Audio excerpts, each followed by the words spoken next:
Hello? Hello? Okay. Hi, everybody. Welcome back to this round of journal review. I was hoping to do more video content during Corona, but it's just not realistic. Yes, I have way less hair than I did last time. It's summertime now, and you try living without air conditioning with long hair. And so now my curls are coming back, and it's gonna be wild and unruly. Just like this video. So today what we're gonna be talking about is a question I get asked a lot. Why do my workouts look the same? It's important to differentiate your workouts looking the same and your workouts actually being the same. If your workouts are truly actually the same, we need to talk about you having a new coach. If your workouts look very similar week to week throughout a period of time, like if you're doing 6, 8, 12 weeks of the same exercises, that's one thing. That's what we're talking about, where there's variation in the repetitions, variations in the intensity, volume. And what we're talking about here is adaptation, how we program in order to get the human body to adapt, in order to get what we want out of strength training, out of speed training, in order for you to perform better. Training should be recognized as a process which prepares an athlete technically, tactically, psychologically, physiologically, and physically for the highest possible levels of performance, right? So we always say we have those 4 columns. We have the physical, mental, technical, and tactical columns that all need to be filled. Everyone responds to a well-planned training stimulus. However, because of heredity, some athletes respond to the same program with greater adaptation and so are able to progress further than typical athletes. Athletes that have both traits are most likely to progress to the elite level. So again, we need some level of genetics. That helps when your physiology plays along, and then we need good training. Programming deals with creation of appropriate sets, repetitions, and exercise selection that make the different phases efficient and efficacious. Programming is a primary factor in fatigue management and directing training toward the desired goals. So basically, training is how we're going to get you to your performance goals and get that transfer from being able to perform, these lifts or these sprints or whatever to being able to perform better on the pitch or on the court or whatever you're doing. Excessive accumulative fatigue inhibits psychological adaptation to training stimulus, produces non-beneficial psychological aspects, and increases the injury potential. Thus, a primary aspect of programming deals with the appropriate variation of training volume, intensity, and exercise selection such that fatigue is controlled and adaptation is optimized. If I give you too much new stuff, or if I give you too much volume or too much intensity that your body's not ready for because you haven't adapted to it yet, then I'm doing something wrong as your coach, as a sports scientist, programming. And we're not trying to accumulate excess fatigue. We are trying to overload, and we'll get to that in a second, but we're not trying to accumulate excess fatigue. So let's talk about 4 factors, and we're going to talk actually about 3 of them in detail: overload, variation, specificity, and reversibility. So overload entails providing an appropriate stimulus, or an appropriate amount of stimulus in this case, for attaining a desired level of physical, psychological, physiological, and performance adaptations. Overload can be conceptualized as training stimulus that forces the athlete beyond normal levels of physical performance. Thus, the application of an appropriate overload stimulus can include range of motion, right? So like, let's say depth of a squat, or going all the way overhead, absolute or relative intensity levels, frequency, and time factors.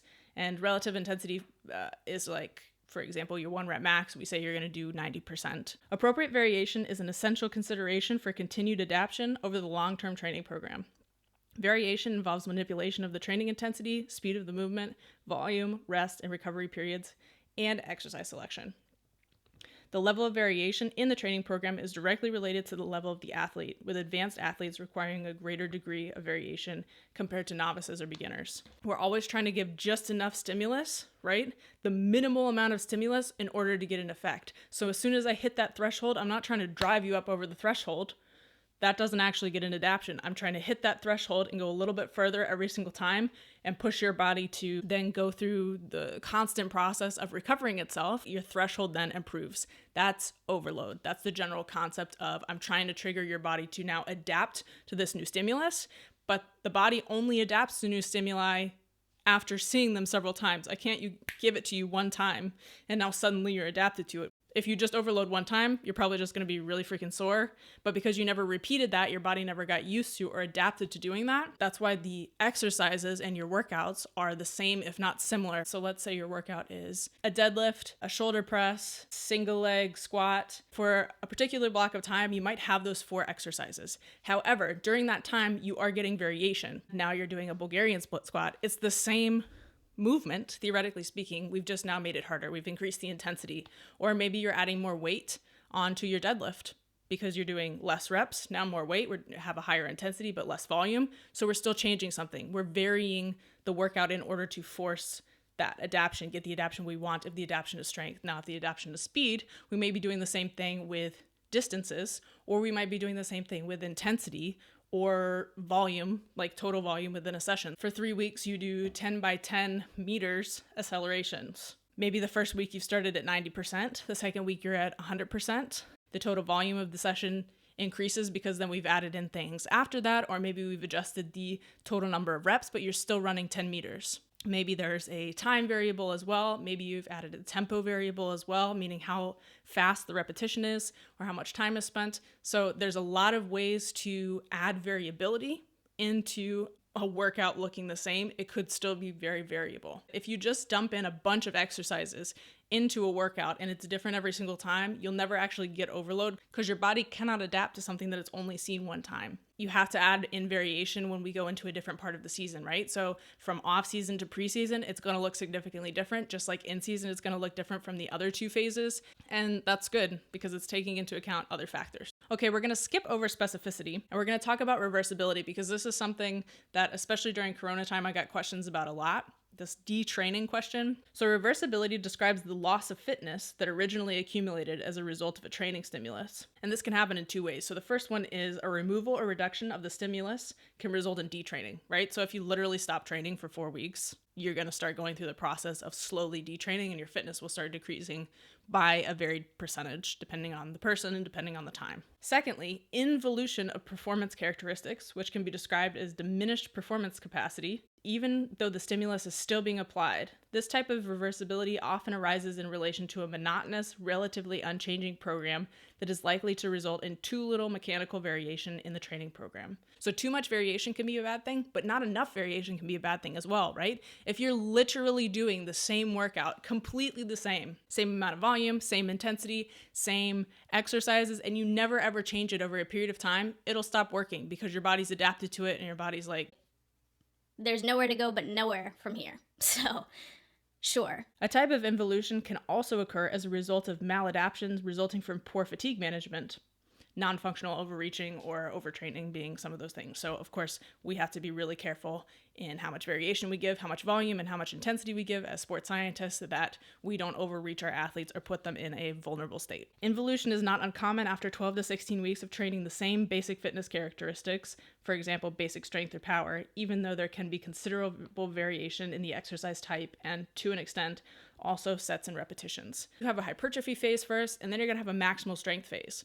If you just sit hanging out in the hypertrophy phase for 20 weeks, you're probably going to see that you're sore, you're tired, and things stop working, and your body stops adapting because you need to do something else. You need a new stimulus, you need new variation. You're basically reversing your fitness because your body's like, You're not giving me anything here. Check out this article if you're interested in that. It had a lot of really good thoughts about the very basic annual plan, basic training process, basics of adaptation, especially in maximal strength, etc. Don't freak out if in your workout it looks like you're getting very similar workouts every single week. That's totally normal. If that happens over a period of months, you should probably start asking about that, why that is exactly. If you have the exact same workout in off season as you do in season, probably something going on. But if you notice, hey, all of these exercises are the same for the last 6 to 10 weeks, you go look at the volume, the number of reps, the number of sets, or check out the intensity, the amount of weight, the amount of time, the distance, etc. Whatever it is that you're training, you'll probably find some differences. And that is, again, because too much variability is a bad thing, not enough variability is a bad thing. So we're always looking for the sweet spot, just enough in order to get your body to and a little bit over that threshold to overreach you just enough that your body is always forced to adapt. And that takes time. If you have questions, always ask your coach. If you have questions for me, leave them down in the comments. I'd be happy to answer them if I can, or find somebody for you who can answer them. Stay safe, stay sane, stay hungry, and we'll see you next time.